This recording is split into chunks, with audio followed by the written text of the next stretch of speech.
Okay, guys, let's go around the room just really quickly, introduce ourselves. I know that some of you guys are doing CrossFit in here, you already know, are already part of the CrossFit community, but we have people from outside of the area, starting over here from Oakland. Right. And your name is? I'm Joe from CrossFit Oakland and visiting my parents who live just nearby. Very cool. We'll just Yes, you do. I'm Mike, I live here in Montana. Laura. All right. I'm Jessica, and I live here also. I'm just home for Yep. And for those of you who know Sue, that's Sue's dog. Sue Hamilton. Sue Hamilton. We all know your mom. Your mom's kind of famous in here. Yeah. I'm Monty, and I live here. I'm Jenny, and I just moved to Piggy last week. I'm from Idaho. Oh, wow. Okay. Very good. I'm Shell, and I live here. Erin, I live here. I'm David and I live here. Michael and I live here too. Jody, I'm from here. Natalia, I'm from here. Tina, I'm from here as well. All right. And I'm Alex, originally from the Bay Area, but I live here. And welcome to the Summer Paleo Challenge. Basically, what we're going to do is we're going to cover a lot of material and try and condense it into so we don't spend too much time doing this. I want to make sure I answer all your questions, and that when we're finished with this, that everything is very clear. So we have a kind of an itinerary, a little workbook here that we'll go through, and this will be our guide. And then I'll also talk about a couple things that are not in here. Okay? So first of all, has anyone done a paleo challenge in here before? Raise your hands real high. Yeah. All right. Has anyone done a paleo zone challenge? Okay. Less hands? Well, that's pretty good. Pretty good. Okay, so the big question is, why are we doing this? Why would we want to, basically mess with our diet and look at it under a microscope? And I came up with some reasons, but you may also have your own personal reasons. But why are we doing this? And these are the ones I came up with. Improving energy and stamina, right? Decreasing soreness and fatigue from workouts in particular. Improving mood and patience and cognition. Increasing physical and mental ability so you can perform better. And then for some people, it's about body composition change, weight loss or weight gain. Okay, and you may have your own personal reasons also. Are there any things? Yeah. Well, I found it really improved my blood chemistry. Excellent. In what way? Well, my cholesterol went down, my glucose went down, way down in 6 weeks. Wow, that's great. That's great. I'm in a challenge with my girlfriend who loses the most body fat by June 30th. Let her win. Yeah. Happy wife, happy life, The right? loser has to pay for a vacation. Ooh, man.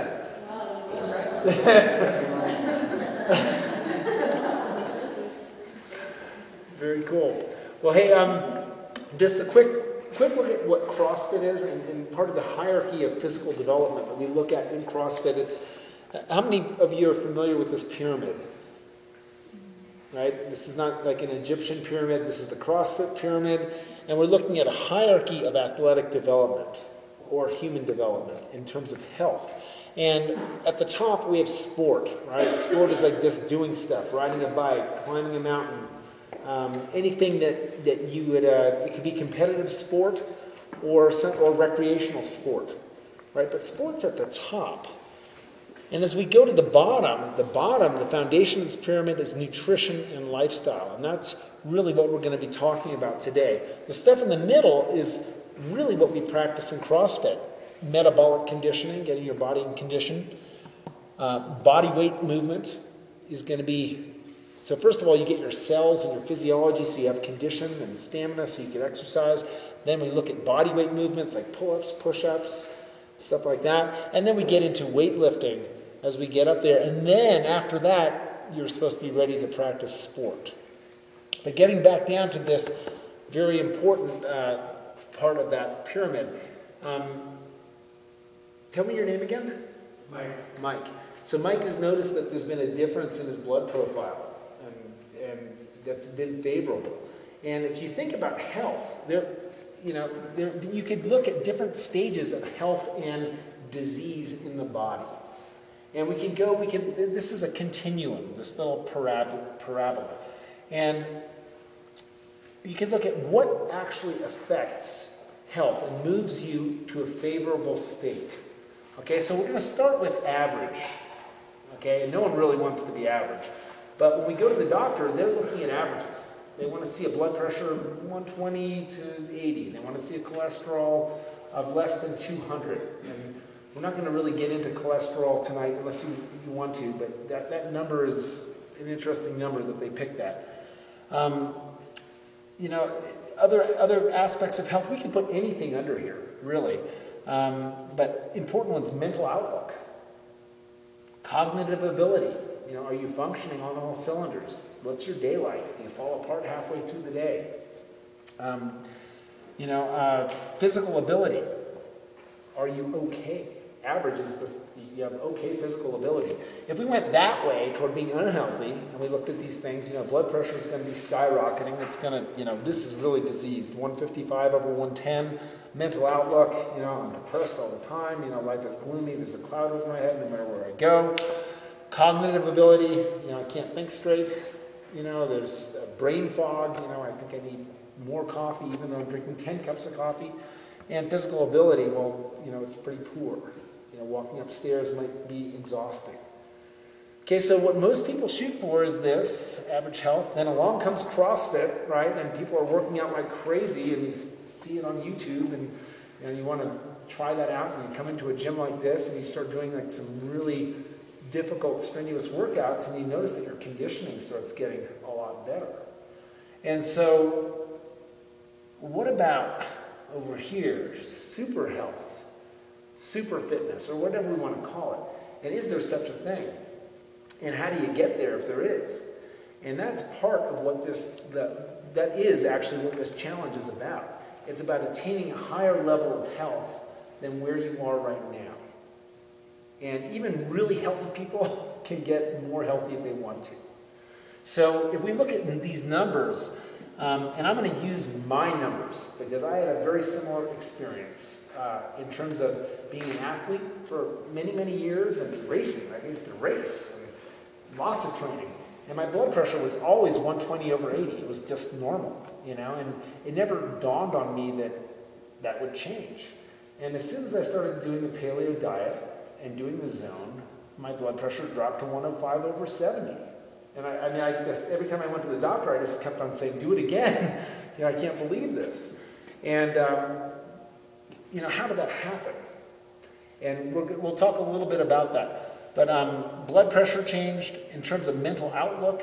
Under this super healthy column, super fit, healthy and fit, your mental outlook is going to be definitely on the positive side. You have a lot of energy. And you may notice that a lot of people in this gym have a lot of energy. It scares people that are not in the gym sometimes, and it's not meant to be, offensive in any way, but some people just get a lot of energy from eating a certain way and exercising. Cognitive ability, hopefully, is a lot better. Physical ability, well, we see people that double their capacity and triple their capacity by training in here.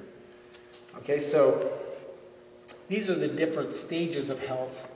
If we're doing things right, we're going to be moving toward super health and fitness. Okay? Any questions on that so far? Because now we're about to dive in. Okay? We're going in.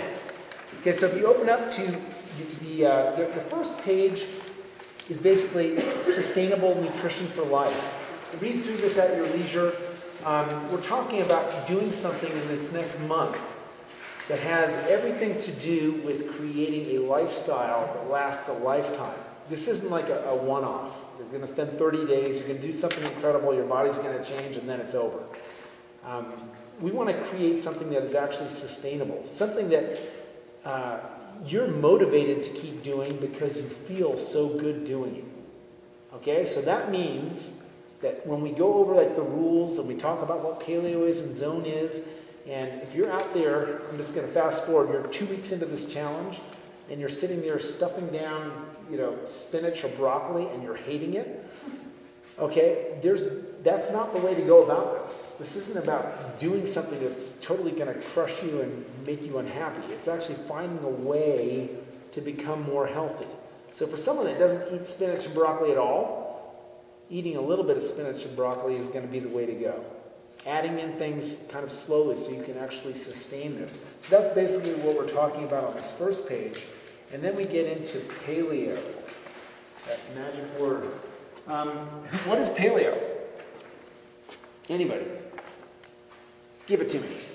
What is paleo? Caveman food. Caveman food. Caveman food, right? And why do you know why they call it caveman food? Because it's pretty much the basic stuff you would find like on the planet. It's it's like hunter-gatherer food, but it's been around for a long time. It's not something that was created in the last 100 years. So it's been around for a long time. People have lived off this food for a long time. It's not, people have survived on this food for a long time in a healthy state.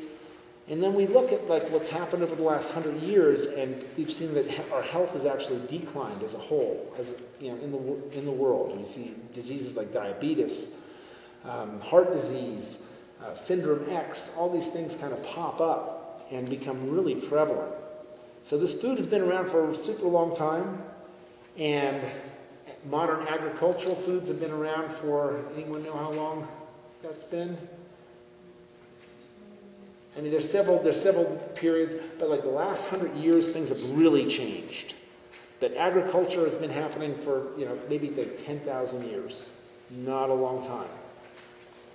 Okay, so compared to paleo, which has been around for a lot longer than that, there are two pyramids here. The paleo pyramid, where it says eat this, and the other pyramid where it says don't eat this. And basically the paleo pyramid is consisting of meat, vegetables, nuts, seeds, fruit. No starch, no sugar, or little starch, no sugar. No dairy products in there. No gluten. No grains. Okay, those are all part of the modern agricultural,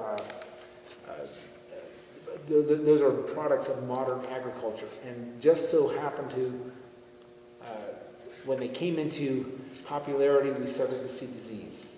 Much more disease. And if you really want to read about this, I'm going to refer you to the Paleo Diet. It's a great book written by Dr. Cordain, and there's several other books that have come out. You have a couple books that are laid out right over there that you can look at, and you can get into greater detail about what the argument is for it. But basically, there's a small description in here, what to eat, what not to eat, and then we're going to turn the page. And actually, I want to add one more thing. I'm sorry. This is also known as the anti-inflammatory diet, or an anti-inflammatory diet. And inflammation is really big. You read it in the New York Times, you see it all over the place. The link between inflammation and disease. And just really quickly, does anyone know what inflammation is? Like, what are they talking about? Or what inflammation looks like? Does it look like mucus? It can. Mucus can be produced to combat inflammation. But here, I'm going to give you a really graphic description of what inflammation looks like, because we've all been inflamed before. A physical trauma where you get whacked, there's an inflammation. There's a swelling that goes on. When we eat foods that are irritating to the body, there is a more subtle type of inflammation, but it is still an insult to the body. And one way to think about this is if you took sandpaper, right, and you rubbed it on your skin lightly, and you started to break through that dermal layer, and you started to get a red spot, that is inflammation. That's what inflammation looks like in the body. If you eat something that is really irritating to your gut lining, which is very sensitive, it can actually get inflamed, red and hot, and in extreme cases, bloody. And that's called an ulcer, right? When it gets really, really bad. So my son just had the chicken pox. That's another form of inflammation, right? It looks like a blister, right, that kind of pops. Well, food that is irritating to your body is kind of like having the internal chicken pox when it's really, really, really bad. Okay, so when it's really bad, you're usually going to the doctor. When it's not so bad, you might not even notice it. It's just kind of happening all the time, and your body heals, and maybe there's mucus that is secreted to cover it up to help heal it. Yeah, well, lately I've been really good at, lately I've been on vacation, eating whatever, and I've been noticing it a lot more. I have to spit I actually had to stop a couple of times in between workouts. Is that what's happening in your workouts? Oh my God. Yeah, that, and that's a result of inflammation. Yes, it is. Right? And we could talk about inflammation forever. But inflammation is a problem. And it's definitely associated to a lot of the things that we're trying to avoid in life. So just really quickly recap, paleo is easy. This is paleo: meat, vegetable, nuts, seeds, and fruit. Easiest diet in the world to explain. So if we go on to this next thing and we talk about, who's heard about the zone? Okay, how do we explain the zone? Not so easy, is it? Can anyone want to give it a shot? Or no? I'll do it. I'll give it a shot. Okay, so if paleo is about quality, food quality, zone is about food quantity. How much? How much does this body, this vessel need to feel good? So your brain works, so all of our goals, so we have good energy, good stamina, less soreness in the body, less fatigue, better mood, better cognition. How much food do you need? What happens if you eat too little food? Not enough food. No energy. Tired. Can't think straight. What happens if you eat too much food? Get fat. I mean, that's one way to put it. But yeah, and you get tired, lethargic. I mean, either way, you're not getting really what you want out of your day if you go one way or the other. So the zone is dealing with quantity, how much food. And the basic principles, if we look on the sheet, is that if you take the time to figure out how much your body needs, then you could repeat this on a daily basis. And this is part of the challenge. You want to actually find out how much do you need. What's that? Oh yeah. How much do you actually need to feel good? And that's what this is one of the goals of today. We're going to figure this out today. So basically we're going to balance what are called macronutrients. Okay, which is a fancy word for saying protein, carbs, and fats. So there are 3 macronutrients. And we're going to balance them in this way. 40% is going to go to carbohydrates, 30% goes to protein, and 30% goes to fat. And I'll tell you right now, it's not perfect. There's going to be some wiggle room. But this is what's called baseline zone, okay? And we're going to measure our food by using a unit called a block. And a block is just a unit of food. That's all you have to know. Okay, and it's right here on the sheet. So if we look at number 3, measuring food using blocks, a unit of measurement used to simplify the process of making balanced meals. So we're actually trying to make it simple. 1 block of protein. And you don't even have to memorize this, but it's not bad to know. 1 block of protein equals 7 grams of protein. 1 block of carbs, 9 grams of carbohydrate. 1 block of fat is 1.5 grams of fat. Unless you're eating really lean protein, then it is 3 grams. I didn't put that in here. Sometimes you get deli meats, there's 0 fat in there. So you need more fat in your diet. Okay, so what's really important to realize is that when we say 1 block, we're talking about 1 block of protein, carbs, and fats. It's not 1 block of it's 1 block of each macronutrient. Are you guys with me on that? Yeah? Okay, so why do we want to do this? Right? Well, we want to do it to know how much food, but we also want to do this, and I'll go through this rather quickly. Why do we need the zone? Isn't paleo enough? Can't we just eat paleo? It's anti-inflammatory, it's good food. And the answer is you need the zone because when you eat certain foods, certain macronutrients, you are going to push certain hormones. And the way it works is if you eat carbohydrates, right? So you're eating carbs, and carbs are not bad for you. You need carbs. This is not a low-carb diet. Well, it is a low-carb diet, but it's not a no-carb diet. Carbs, when they go into the body,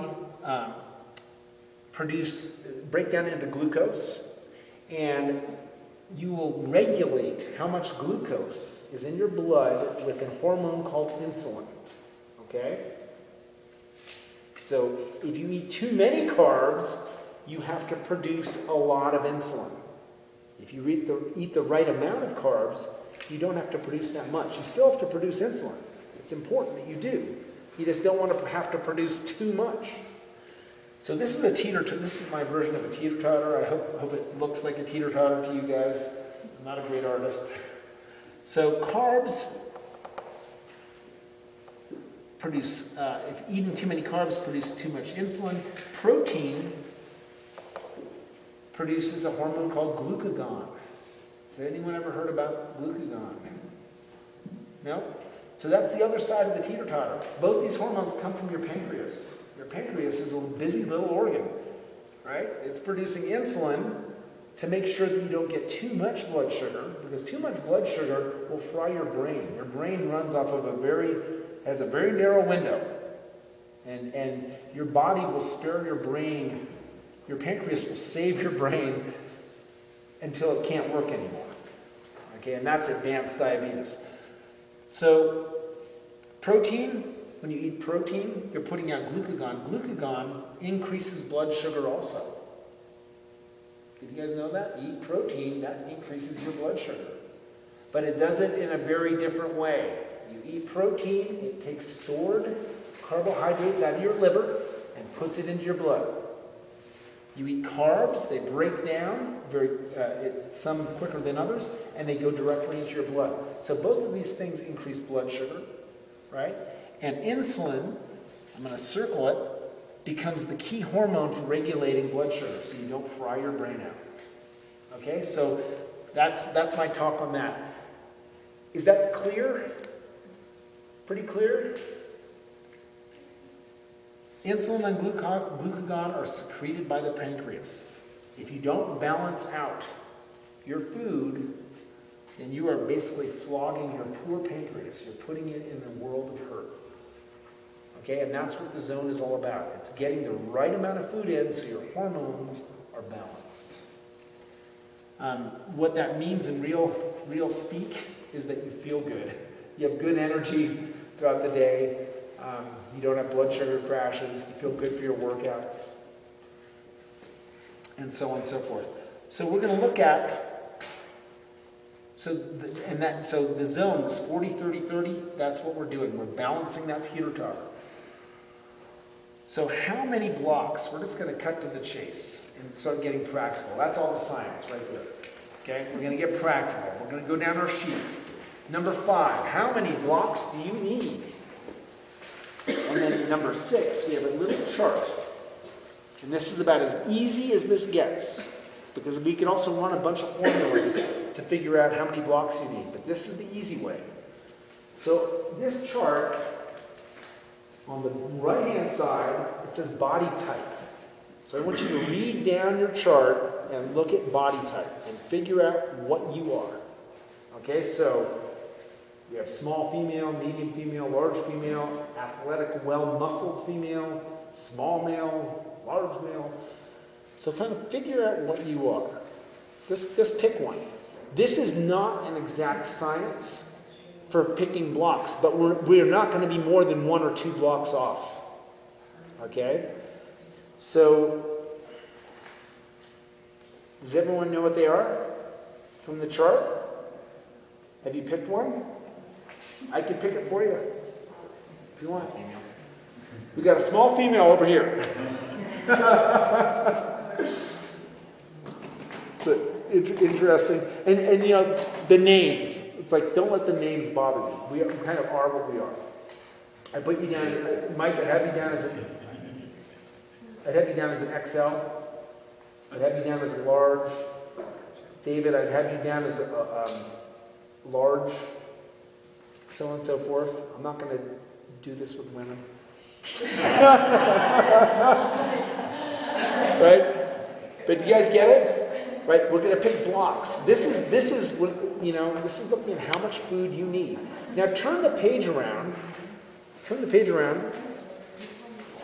And you're going to see a chart that says 1 block portions of favorable foods. Okay? 1 block portions of favorite foods. Jan, if you're looking at the top there and you see chicken breast, how much chicken breast is 1 block? What does it say there? Can you read that? 1 ounce. Okay, so everyone, let's follow up here. First column. 1 ounce of chicken breast is 1 block.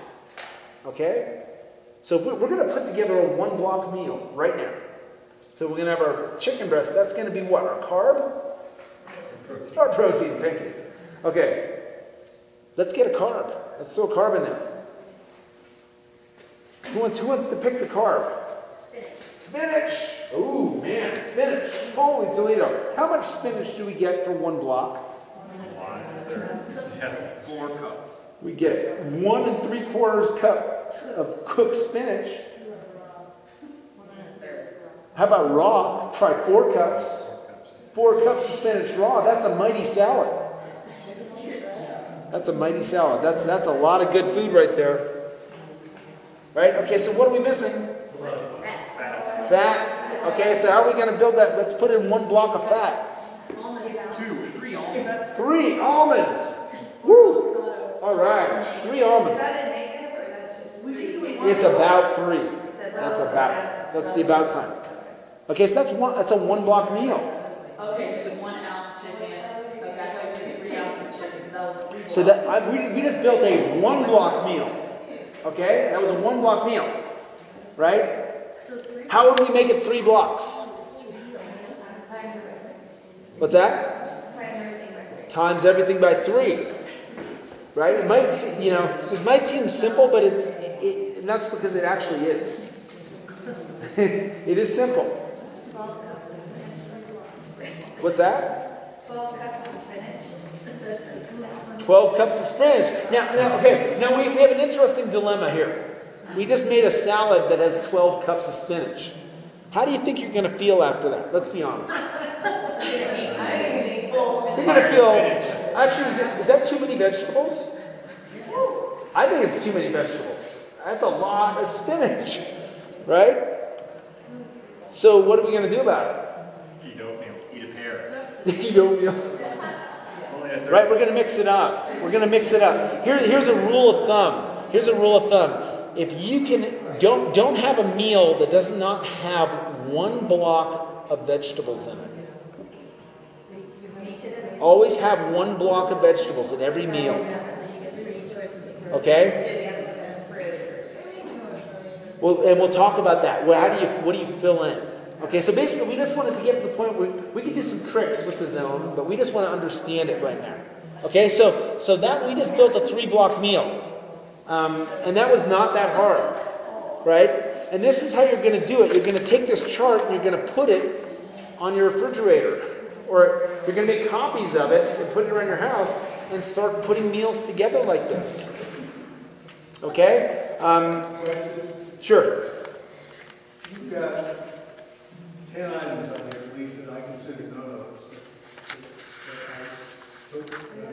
This is non-paleo. Non-paleo items on the zone list. Oatmeal in particular. Oatmeal in particular, that's right. So this is not a paleo zone list.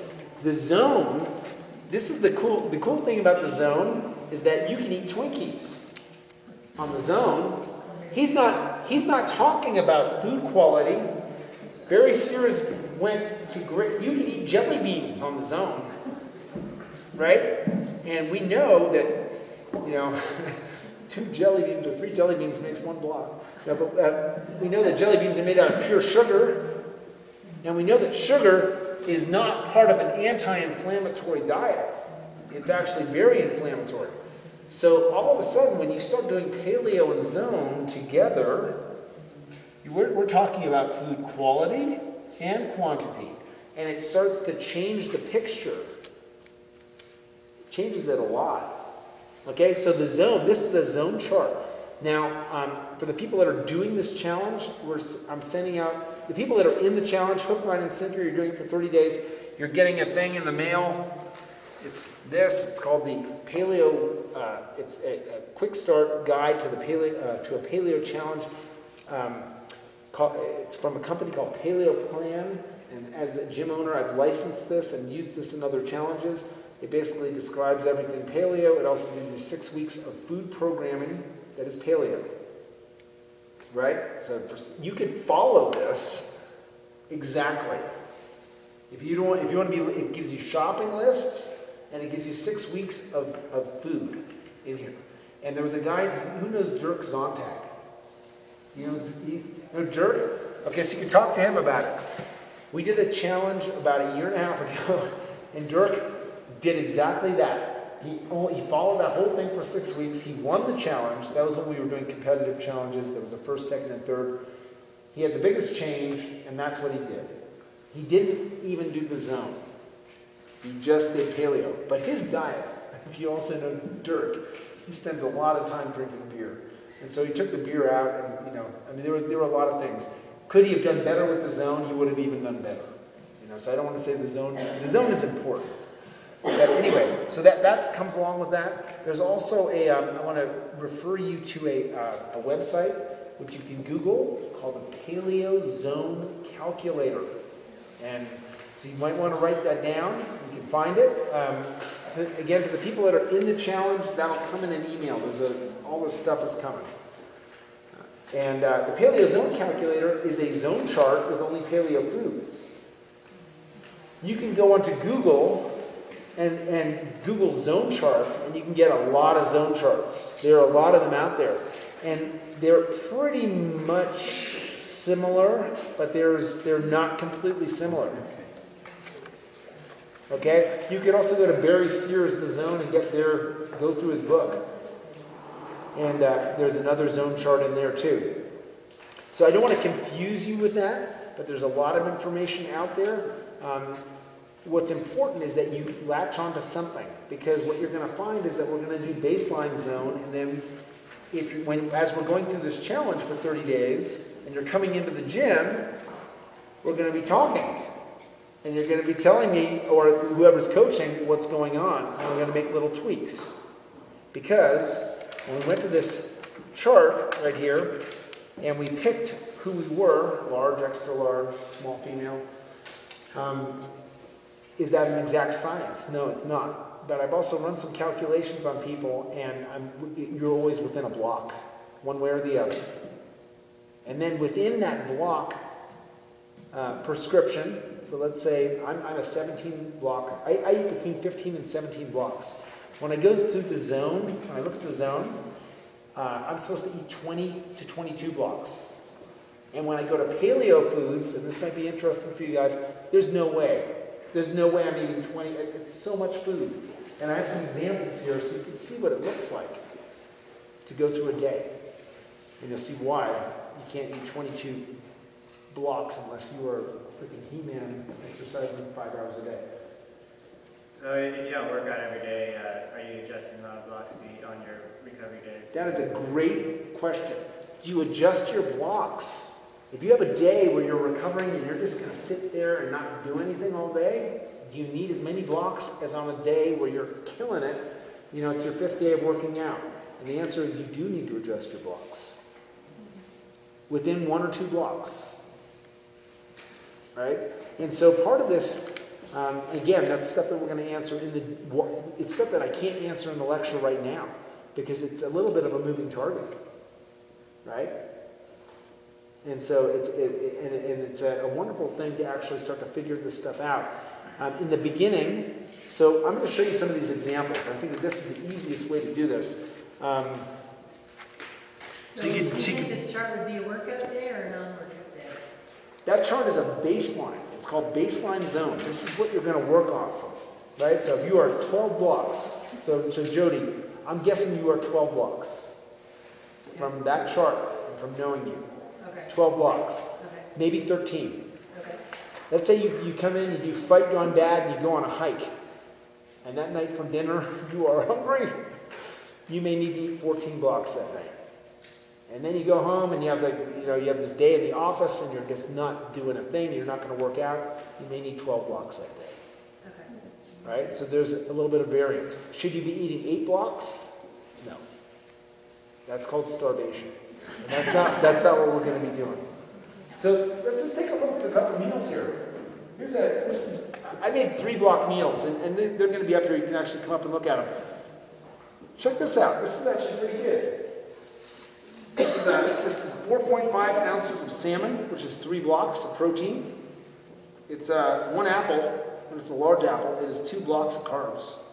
And it's going to be a half of an avocado, and it's a rather large avocado. It's about 3 tablespoons. On your chart, it says 1 tablespoon equals a block. There's a 3-block meal.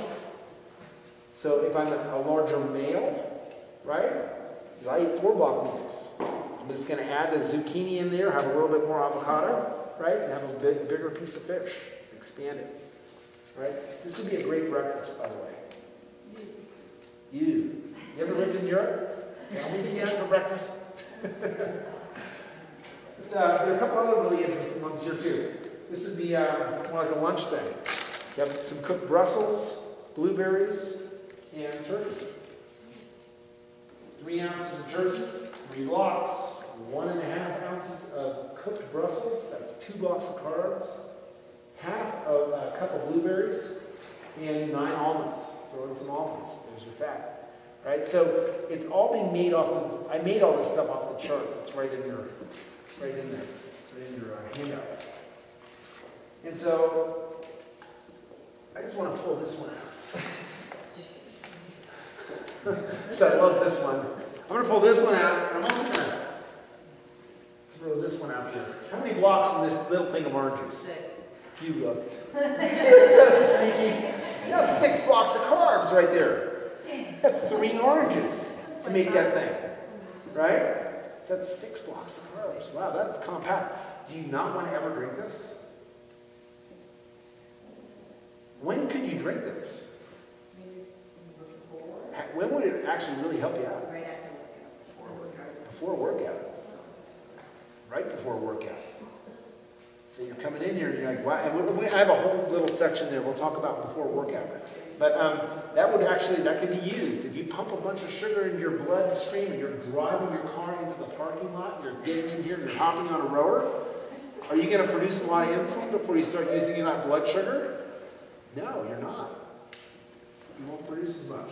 So that's just an idea. This is actually, this one's fun. This is a 4-block dinner.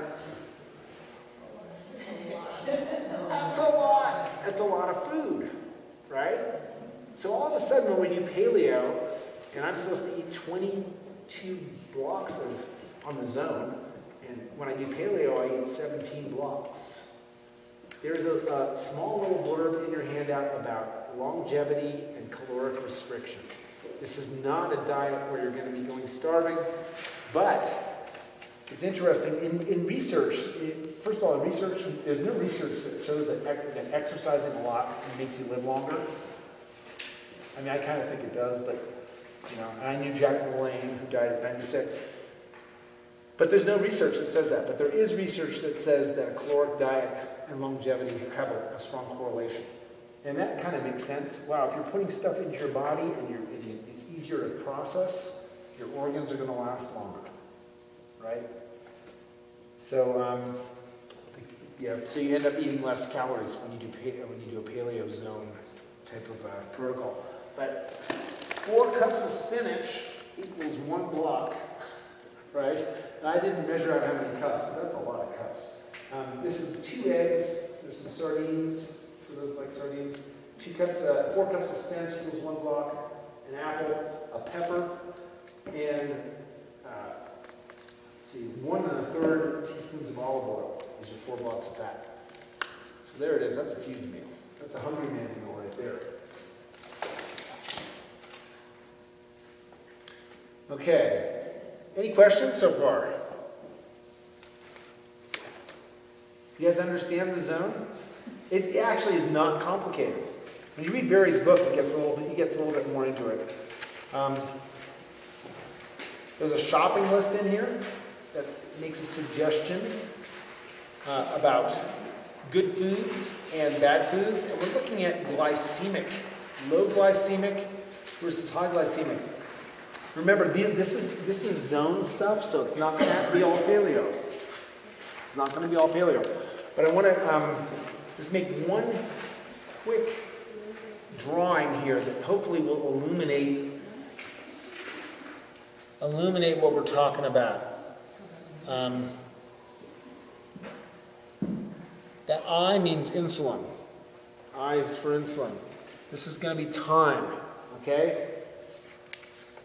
We know that 4 cups of raw spinach is 1 block, right? So I'm going to take that one. There's the spinach, okay? You guys might not know this, but if you eat 2 dates, that's 1 block of carbs. And here are the dates, right? And my point is this. This is dates, that's spinach, right? The distance underneath this curve is going to be insulin concentration. How much insulin your pancreas is putting out. When you eat the dates, it has to put out, and it's the same. Same for 1 block of carbs, it's the same, right? The dates go into your body very quickly. The insulin has to be produced very fast, right, to keep your brain from frying. The spinach is like a slow-burning log. It's going to give you energy for a long time. And the insulin that your pancreas has to produce is coming out at a very slow, easy for the pancreas to handle state. Okay? So are you saying dates are probably not good for you? I'm saying dates, no, I love dates. Love them. But here's the issue. It's like, when do you eat what? Right? It's nutrient density, right? And timing. Okay? And when we talk about when do you eat what? When do you eat dates? When are they actually going to be good for you? Who said that? Yeah, right before a workout. They're fantastic, right? It's same as that orange juice. You're pulling in. Let's say you're going for a hike. You're going to hike Baldy. You're driving into that parking lot. You're eating some dates. Or let's say you start hiking up Baldy and you pop a couple dates, right? That makes you feel good. Actually what it's doing is it's sparing muscle glycogen. When you use your muscle glycogen, you're out of energy, right? Dates are a great way to keep your blood sugar up while you're exercising. Fantastic.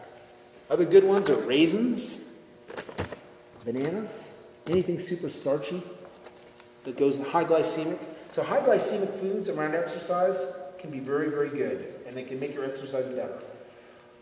Eating a bag of dates and sitting on the couch and watching the Super Bowl, not a good idea, right? And why not a good idea? It's going to spike your insulin, right? Insulin is a storage hormone. We talked about that. So insulin is the gatekeeper. Like if you have a cell, right? We all these cells, nothing can get in and out of your cell without insulin. You would die. If your body did not produce insulin, It's called type 1 diabetes. You have to inject it, right? Or else you die. It's very serious, right? So that insulin is the gatekeeper. It opens up your cell, allows good things to come in and bad things to come out. It's very important that your body can produce insulin when it needs to, right? Does that make sense? So let's go back to that. Let's go back to the couch just real quickly. We're on the couch. We just ate a huge bag of dates, right? And now we're going to eat some potato chips because we're watching the Super Bowl, and we're going to have a hot dog, right? So now the gatekeeper has opened up the cell, and you've got free-floating fatty acids in your blood, right? And that fat is going right into your cells. It has a one-way ticket right in there. Mean to your house. It goes right to your ass, right there, right? Yeah, Shell? So if you ate dates with spinach, does that just kind of give you the best of both worlds? They counteract. Well, no. So let's say you go out to a dinner and there are some dates on the side. You can have a couple. Your body could probably handle a few dates, right? But what's that ratio be? It should be much more spinach than dates, right? Yeah. Go to a Moroccan restaurant, you're going to get some dates in there. That's just how it happens, right? But if you look around at like restaurants, bringing up the point of restaurants, like eating out, it's like, wow, what is in the food? You know, if you go to a Thai restaurant, a lot of that food is laced with sugar. You're way out of the zone at the Thai restaurant. And I'm not going to go down that path. We can talk about that later. But staying in the zone is keeping things really, really balanced. And the idea of this challenge is to maximize your health, and we're going to try and keep things balanced. So let's take a look at the actual challenge. So let's go to this point right here where it says the challenge. Okay? Take a look at this thing and how it's structured. So it's structured so you can be successful. Okay? That's the whole thing. There's a point system, and what happens if you don't get your points? What happens?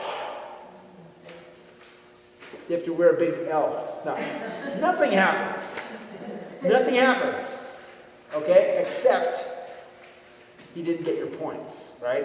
And you're probably going to get a lesser result from doing this challenge. The challenge goal is that you're going to spend 30 days making a solid effort toward doing strict paleo and zone. If you have a day where you're eating paleo all day and you don't do the zone, you just lose your zone points, right? But you just don't throw don't throw in the towel and go, okay, I didn't get my points, screw it, I'm going to eat ice cream, and, let's try and keep this, let's make it strict. If you hold yourself to a standard, you're going to see a result. And it's only 30 days. It's not that long. So the start date is next Tuesday, so you have time. We have time to get things in order. The finish date is going to be Wednesday, June 26th. Okay, you're in that time.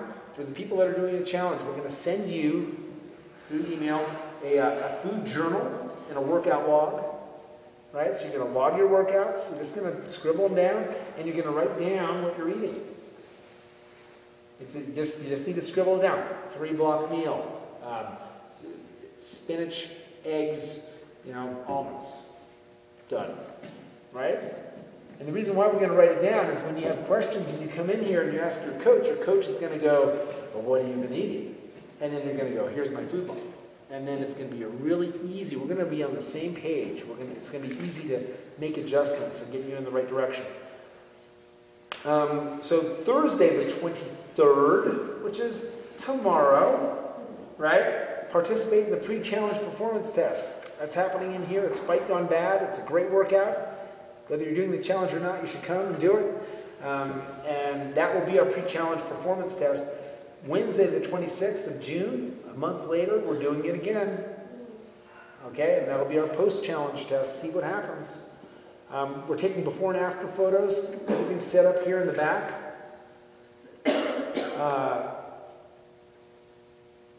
And basically, let's see, what else do we have here? Realize this, that the coaches here are all on board. We're all doing this. So they can answer questions. right? We can do them through email, but it's better to do them in class. Show up a little bit early and just ask questions or stay after class. Here's the breakdown for the points system. It's 3 points for paleo only, right? 3 points for eating zone, right? So if you miss your zone, here's the deal. You can't cheat. Let's say you ate paleo and zone 70% of the day, and you kept going paleo the rest of the day, and you screwed up the zone, just don't get the points. That's okay.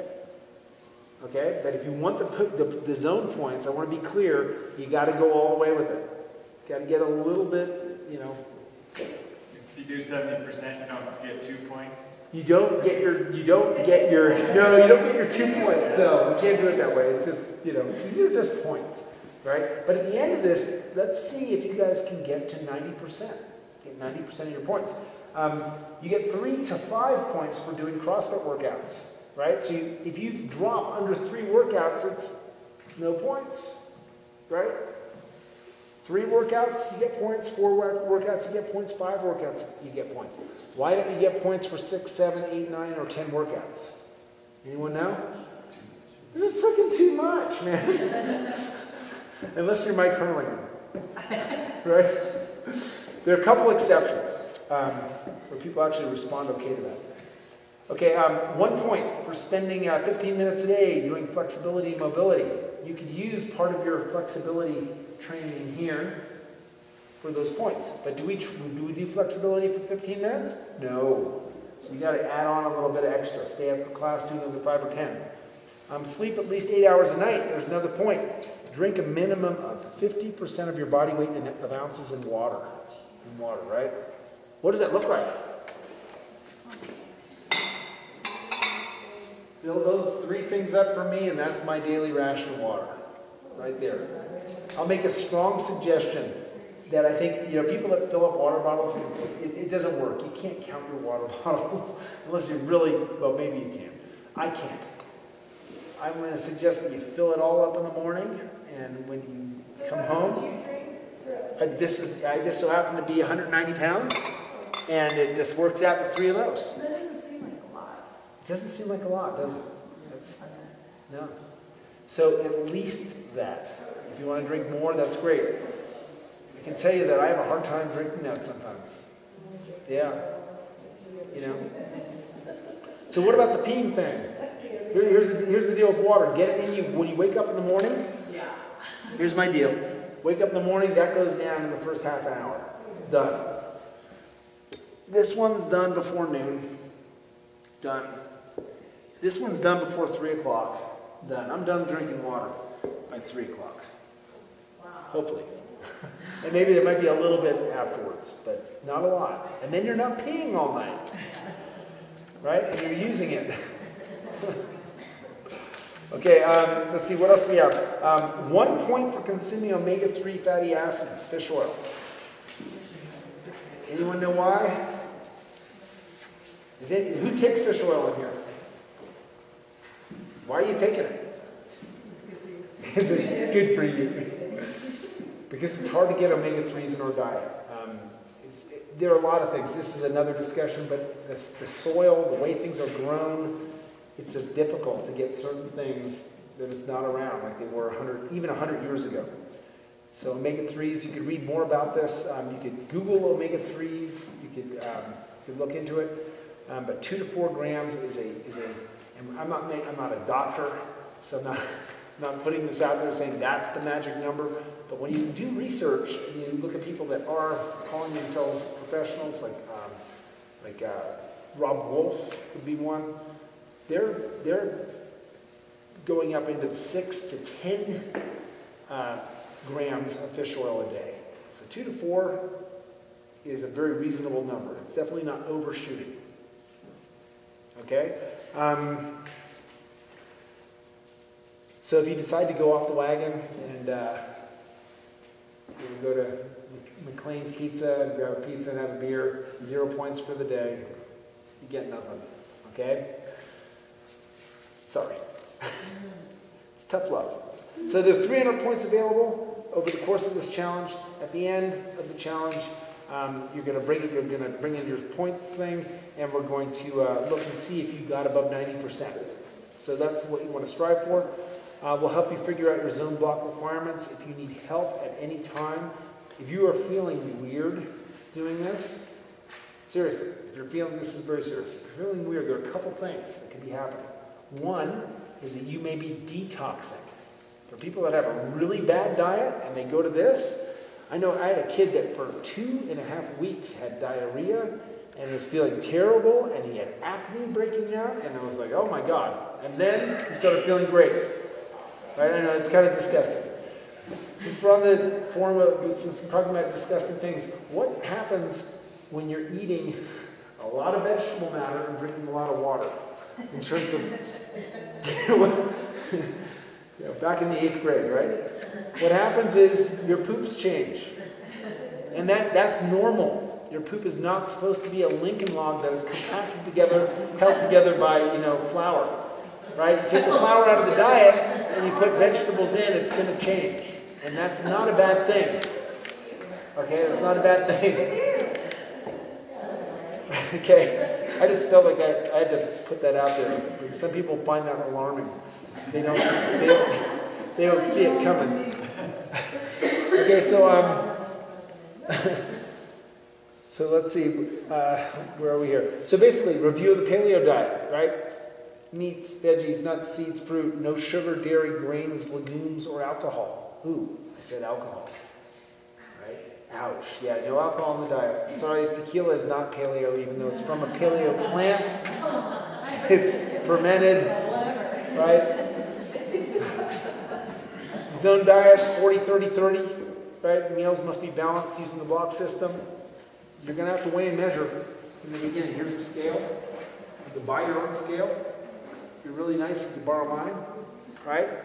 You can actually weigh stuff, and it's worth it. Do you have to weigh the whole time? No. Once you start figuring this out, you do have to weigh a little bit, and you do have to use stuff like this from your kitchen. You'll need that. You're going to need some of these too, because you're going to want to measure it out. But once you figure out what goes in the bowl, and you start realizing, a 3-block meal looks like that, you can stop measuring. Does having dairy count as cheating? I mean, if you have a yogurt, It's so 0 points for the day, or is that no? So if it's pure, if you're doing a pure paleo diet, there's no dairy. So you cut out the cow. There's no creamer in the coffee, right? It's like we're losing a couple things, but hopefully what you're going to get. You get 0 for the whole day. Yeah. You do. You do. So which brings up a very interesting question. After the challenge, what you end up doing is you may want to go back to some of the foods that you ate before. But you're going to have a much more sensitive barometer, internal barometer, as to whether these foods are good for you and really helping you. Here's the weird thing. The weirdest thing, I think, ever, is that if you don't do something like this, you will have no idea if foods are affecting you in a bad way. There's no way to tell. And I'll take myself as an example. I went through, God, man, the pre-race pasta meal killed my athletic career. I didn't even realize that it made me feel bad. It's just something we ate. We always ate it. So if you would have asked me 10 years ago, is pasta something you want to cut out of your diet? I'd say no way. Love that stuff. I eat it all the time. Here's another one. Eggs. Eggs. If you have a severe gluten intolerance, if you have problems with wheat, right, and your chicken eggs are being fed grain, lots of grain in some cases, you're eating grain. So I had a kid who came in and had a terrible allergy on his back. It was a gluten allergy, for sure. It was textbook. And he's like, but I'm paleo. And I'm like, bring in your food log. So we look at the food log. He eats eggs every day. And they're eggs that are raised here in Haley. They're good eggs. Let's see your chicken feed. Brings in the chicken feed label. Grain, grain, grain, grain, grain, grain, grain. And he's very sensitive to grain. And so, you have to mess with your diet to figure out, to uncover some of this stuff.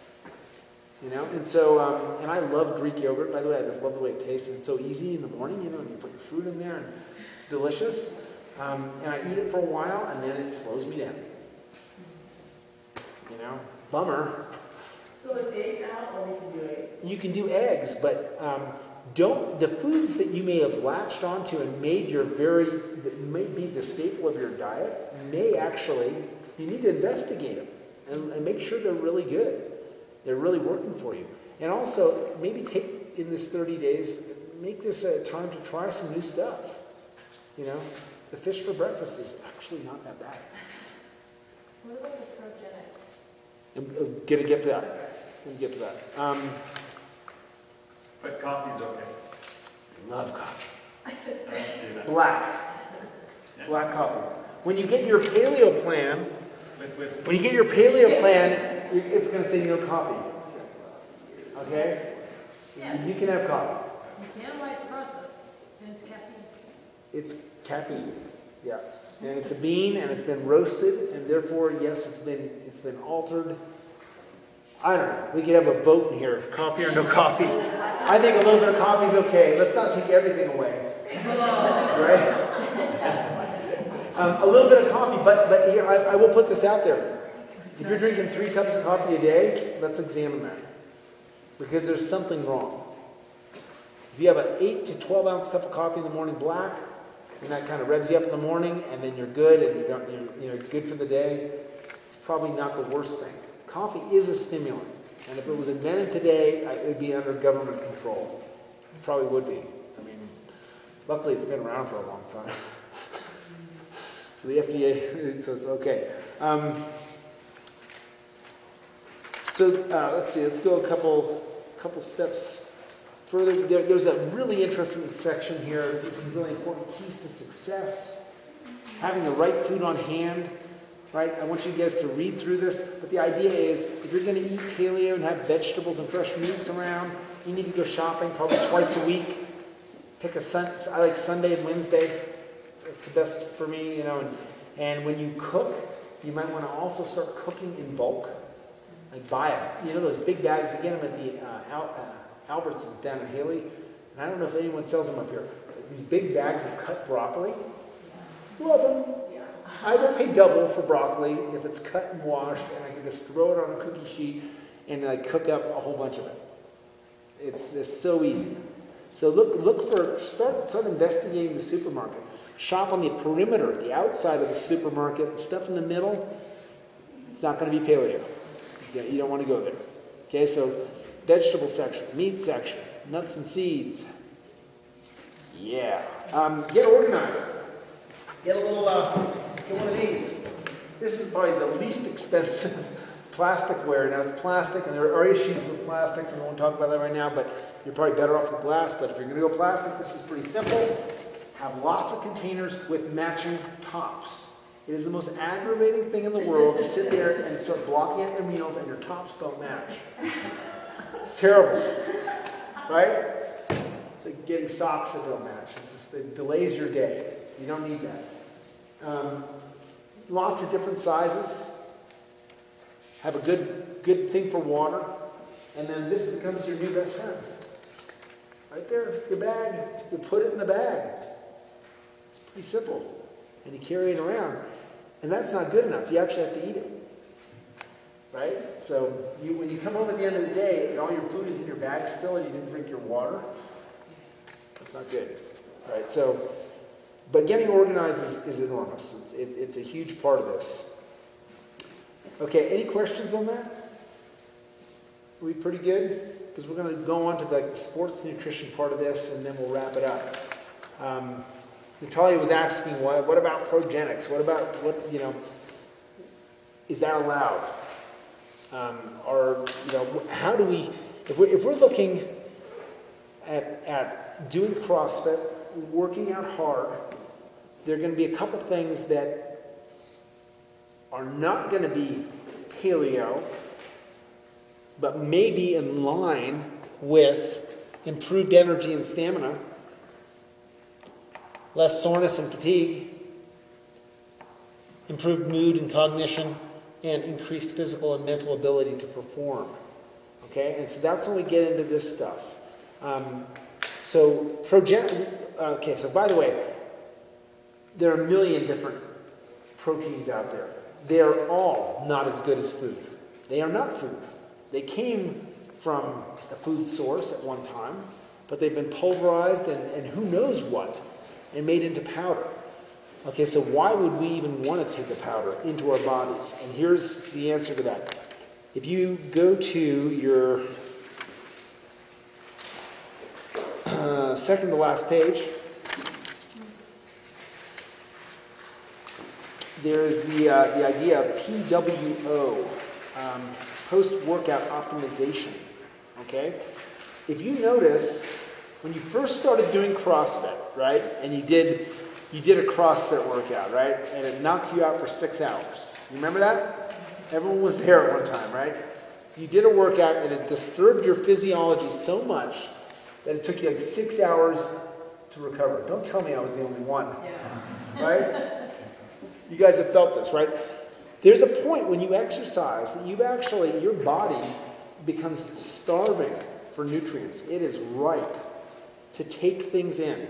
And it will take things in, it is so ripe that it will take things in without flogging your pancreas. You don't even have to produce insulin. Right? It's free. And it goes in quick because your body's starving for it because you did a really hard workout. So this doesn't count if you did an easy workout, right? But every workout we do in here is pretty hard. Even when you lower the intensity, I would say it's pretty hard. So you can use a drink that will go into your system super fast, fly in under the radar, and it will help you with your fatigue and soreness. But you have to use it right. And here's how it works. The more fit you are, so when you first do CrossFit, it takes you 6 hours to recover. You can do that drink an hour later, you're probably still going to use it. But when you look around the room and you see people do a workout, you start noticing when people are really fit that they turn back to normal in about 3 minutes. You know, they were sweating, their face was red, and, you know, just did this killer workout, and then 3 minutes later, they're back to normal. Right? Have you guys noticed that with some people? Especially Mike Page, he's back to normal in no time. So that window, as you get more fit, shrinks. And we've always thought it to be 20 to 30 minutes, and it's not. It's just not. It could be 3 to 5 minutes. And then you're taking something in, and you are getting an insulin reaction. So this newfangled, fancy, type of product will deliver proteins and carbs into your system in the form of a drink that you drink within 3 minutes after your workout. And you'll notice that most people in here that are doing that will have their drinks pre-made. They finish the workout, they go over and suck it right down. Does that take the place of a meal? No, it doesn't. You do that and then you go have a meal within 30 minutes. That's great sports nutrition. It actually works. And the way it works, the way we know it works, is people report less fatigue. They get back to normal really fast. And we have one guy in here who wants to do it all paleo, which is cool. If you guys know John Sweek. And so after a workout, you'll see him within the first 30 seconds run over, and he'll eat 2 ounces of fish and a half a sweet potato. And that is doing it the paleo way, and that's another way to do it. If you want to do it, it will go in you slower, and it's not very appetizing to sit there and chew on a piece of fish and do it that way. But that is the paleo way. So there's a paleo way, there's also a non-paleo way. There are a couple things that you could do pre-workout that get your energy up, and this is really for people that are trying to kill their workouts and feel that way. You could do caffeine before a workout in the form of coffee. You could also do it in the form of a product that Progenics makes that has some amino acids that you go through very quickly during exercise. So you're putting those in right before. You're taking a little jolt of caffeine, and that's to hit those super high intensity workouts. It's not paleo. Okay? It's totally not. The other thing, but does it fall in line with making you a better athlete, making you more healthy, getting quicker recovery? I think it does.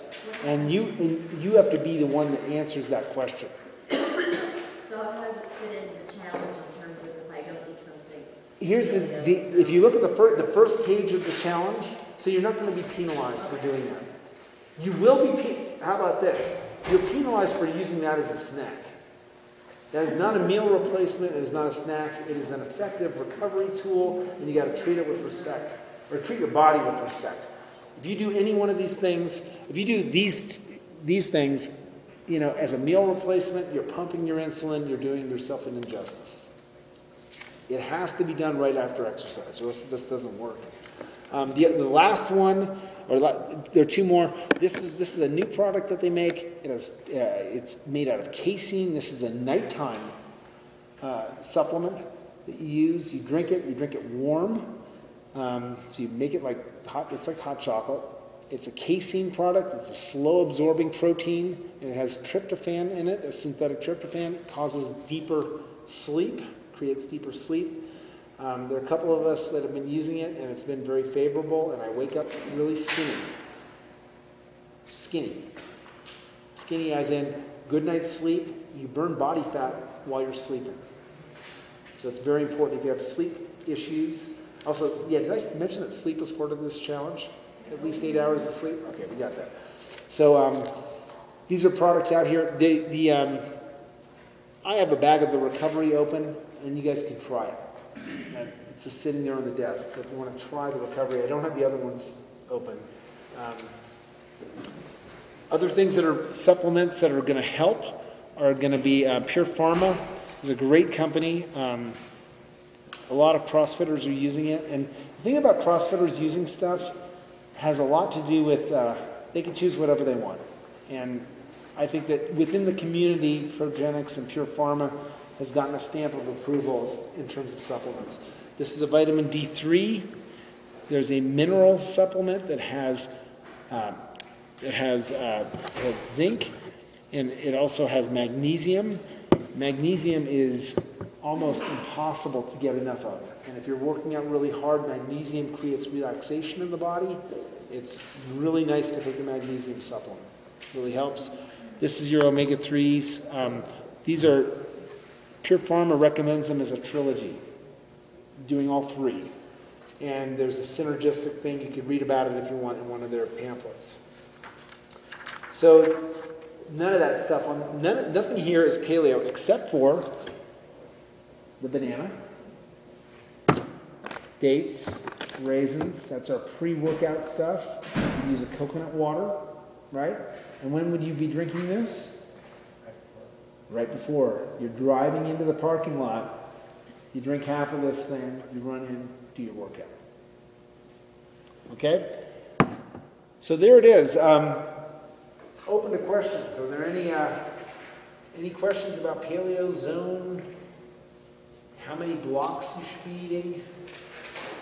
The restaurant opens up again on Friday, and so 4 nights a week, we essentially just get handed leftovers for meals. Ooh. So I guess I'm gonna have to prep meals before I go to work. What I find is at work, if my shift is an 8-hour shift, I start freaking out at the end of the shift. Because you haven't eaten. So therein lies a very important thing. How often should you eat? You can just ask Michelle to use less butter. Yeah. And you work in a French restaurant too. Basically, it's going to be a little bit tricky. Thank you. All right. Good to see you guys. There was I'm looking at this thing, and it actually didn't, there's a square here that didn't print out. In this square that did not print out, it actually laid out a day. Like, what does your day look like? All right? When do you eat? And how much do you eat? And this is something that as coaches will help you with. Will help you lay out your days. Because every day is not the same. If you're coming in here and you're working out at 9 o'clock in the morning, right, you're going to have a different meal depending on when you wake up than if you're working out at noon, right? Taylor? What's one block of almond? One block of almond butter is going to be 1 teaspoon. Yep, it's 1 teaspoon. No, tablespoon. It's a teaspoon. So here's the thing. So yeah, that's a bummer, huh? 1 teaspoon? That's a freaking bummer. So check this out. It's actually not such a bummer. Let me tell you why. Because, and I don't want to jump ahead, but I want you guys to start with baseline zone, right? And then if you're really hungry, we don't necessarily want to increase your block count. Let's look at your block count, make sure it's like in the ballpark, and then we're going to increase this. Fat. Fat is what satiates you. It's what makes you feel not so hungry. So you may be getting more than a couple teaspoons. We may move you up to the tablespoon. Does that make sense? You're getting hungry just talking about this. How long has it been since you guys have had your last meal? Hey, raise your hand when I get your number. 1 hour. 2 hours. 2 hours. Be honest, don't lie to me. 3 hours. 4 hours. Don't lie, no one lying. You got 4 hours. 5 hours. 1, 2, 3, 4, 5. 4 of us. 6 hours. 6. Right? So, what happens if you go too long without eating? You start getting pretty hungry, right? And what happens to your energy? Right? Your energy might go down. So, I want to put this out there. You know, the general rule of thumb is to be eating every 2 to 3 hours. I find that kind of annoying myself sometimes, right? It's okay to have a little bit of a fast during the day. It's called intermittent fasting. It's not a bad thing. It's not okay to be operating during your day, spaced out, not being able to concentrate, and being agitated from not eating. Okay? These are 2 different things. If you go 4 or 5 hours without eating and you are fine, well, guess what? You're fine. If you go 4 or 5 hours because you're starving yourself and now you're pissed, you are not fine anymore. Does that make sense? Right? At the end of your day, if you're supposed to be eating 12 blocks in a day, and you're tallying up at the end of the day, and you're at 8, let's work with that. Let's try and get that block count up. If you get to 12 blocks, and you're like, that was so much food, I feel sick. Guess what? You ate too much food. We need to work with that and bring it back down. The idea of this challenge is to find something that is sustainable. Right? Sustainable during the challenge, but also sustainable after the challenge. Okay? So we got a little bit of a journey here. 30 days in the Paleo zone starting next Tuesday. So for breakfast, and I usually have a 9 o'clock class. So could you just say like they have like some dates in the morning? What time do you wake up? 30 minutes. There we go. There it is. There it is. So so morning, so now we know the truth. That's okay, I do the same thing. So Marnie wants the workout at 9 o'clock, but she's going to wake up at 8:30. Okay? So what do you do? What do you do? I mean, how much food are you going to put in there? Not much, man. Because if you start doing the broccoli, you're in trouble. Right? So what would I do? Honestly, it would be hard to, if you're going to do zone, I would try a 1 block meal. Yeah. If you're going to do zone, let's try that and see if it works. See how it works. Typically what I do is I don't zone. If it's 30 minutes, it's some dates and then workout. Okay. So my alarm goes off at 8:30. I am rolling around till about 8:45. That's right. I have like a little I usually make a smoothie that night before the green with some protein and some stuff in it. Try and zone it. See if you can zone it and see how that works. Okay. See if it works. I mean, the worst that could happen is it doesn't work. Yeah. right? What most of us do is we get into a habit and we never change the habit and we don't realize that there's something better. So we're going to change our habits. Right? We're going to try some new stuff. You know, what else would be a good pre-morning? Who else works out at 9 o'clock? 9 or 10? Let's take someone else. Do another example. Laura, you work out at 9. What do you eat in the morning? I have a smoothie, like on 7:30. And what's your smoothie? What's in your smoothie? A banana, almond milk, a scoop of protein powder, and some kind of frozen fruit. Okay. So carb smoothie with some protein powder. Okay. Okay. So here's the interesting thing. When you blend things up, right, they're going to go into your body fast.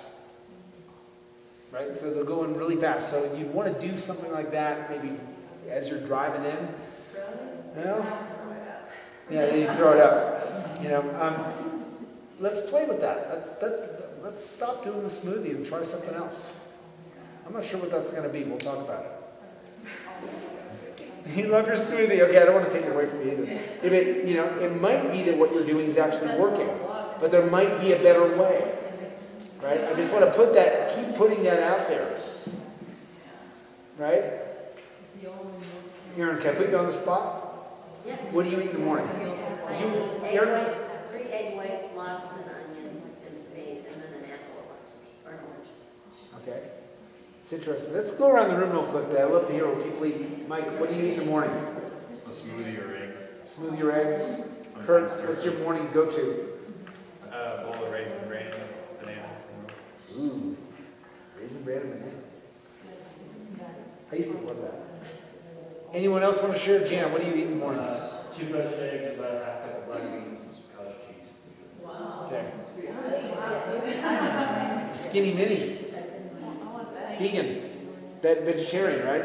So, Paleo bread with almond butter and a banana and sometimes mushed up berries on on the bread. So that's going to be very, very low in protein. But very low in protein, but since this is an interesting thing, your body will live off of whatever you give it.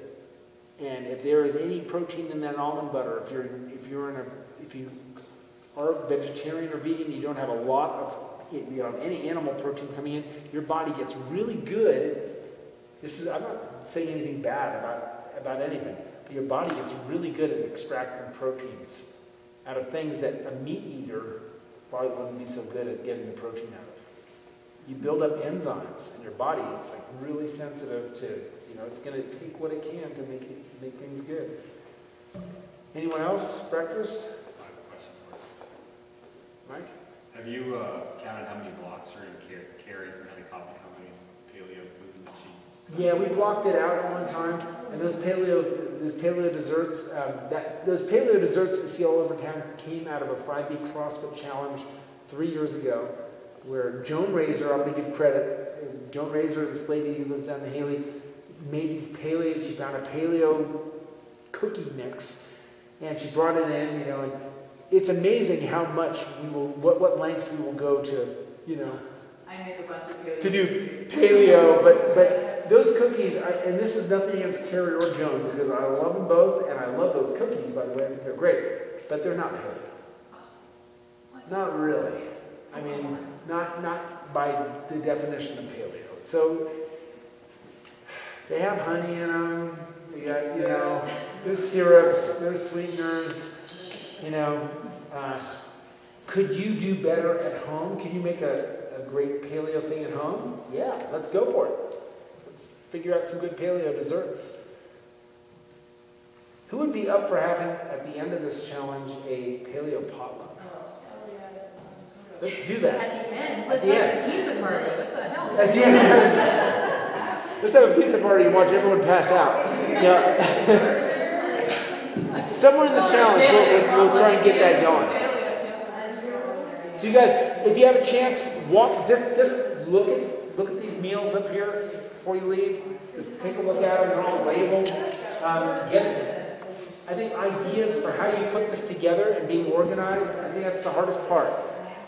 That is honestly the hardest part. And this is your best friend. This and that. And going shopping. And The hardest part is going to be cooking for the kids. So guess what? Guess what? The kids get what you get. I'm doing it, man.